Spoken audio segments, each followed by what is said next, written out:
Graça, paz e alegria em Cristo Jesus.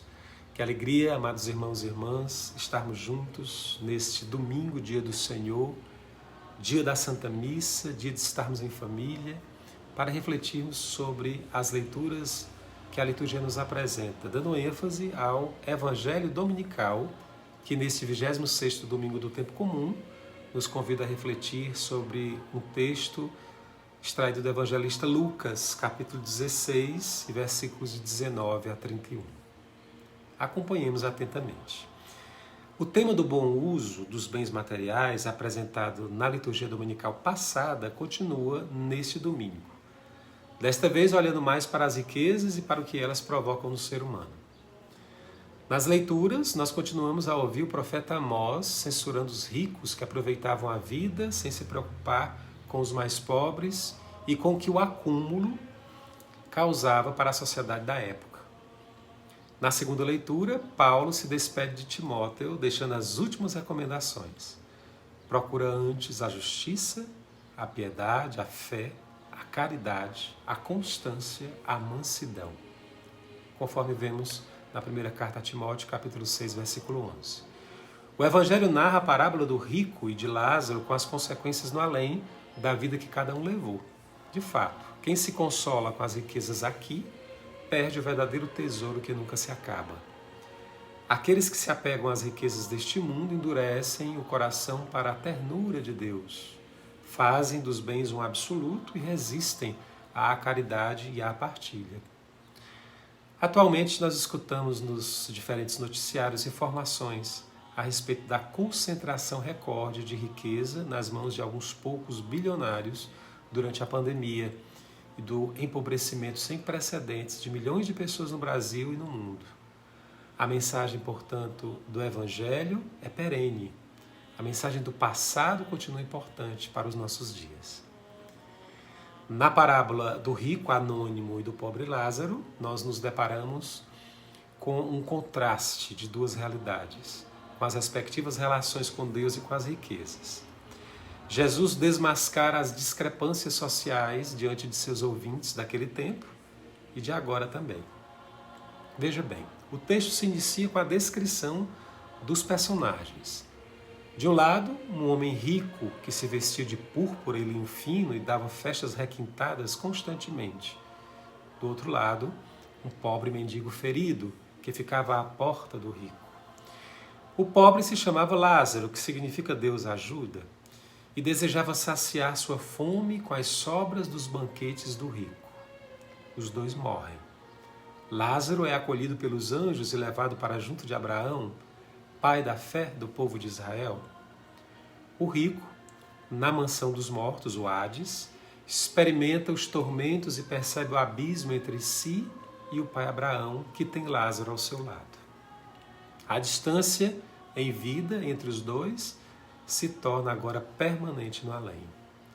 Já não há possibilidade de mudar os destinos. A situação terrena se inverte na eternidade. O rico clama por ajuda a Abraão e a Lázaro por causa dos suplícios que passava. A resposta do patriarca surpreende e decepciona o rico. Durante a vida, este desfrutou dos bens e gozou de tudo sem se importar com os mais necessitados, como Lázaro, que lhe pedia comida. Agora, ele se atormenta com seu distanciamento de Deus e das pessoas, enquanto Lázaro se consola com sua confiança em Deus. Amados irmãos, há um abismo intransponível entre as duas realidades. Uma separação entre misericórdia e ganância.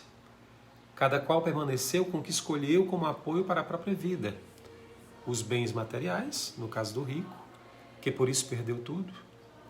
A esperança em Deus, no caso de Lázaro, a qual permanece para sempre.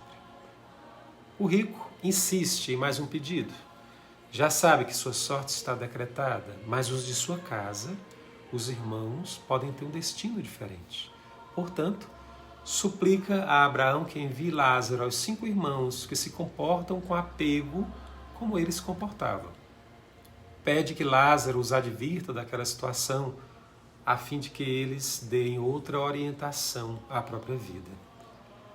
Pai Abraão responde como um judeu fiel responderia: recomenda que eles perscrutem as Escrituras.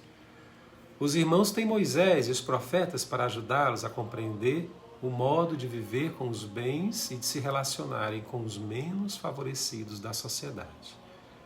O rico insiste uma última vez, pedindo que alguém ressuscite dentre os mortos para avisá-los. Contudo, nem mesmo que alguém voltasse da morte à vida para anunciar uma mensagem de desapego das coisas materiais e de maior confiança em Deus, eles acreditariam naquilo que seria dito. A compreensão deles está fixada nas riquezas, sem possibilidade de se abrir para a caridade. Os irmãos devem conhecer melhor a palavra de Deus e buscar viver o que leem. Quem não procede com compaixão não encontrará misericórdia da parte de Deus. As ações do rico fazem dele uma pessoa apenas de aparências e profundamente sem identidade nem nome. O pobre tem um motivo para viver. Apesar do sofrimento, das angústias causadas pela precariedade material, ele possui a convicção de que Deus ajuda e por isso chama-se Lázaro. Deus conhece, amados irmãos, intimamente cada pessoa e planifica cada escolha para a eternidade. Nós vivemos tempos terríveis de aguda desigualdade social e indiferença com aqueles que são descartados da sociedade. Alguns pensadores, inclusive, cunharam a palavra aporofobia para designar a rejeição aos pobres que vários setores da sociedade desenvolvem. A mensagem do Evangelho de Jesus nos convoca para o inverso dessa postura comum atualmente.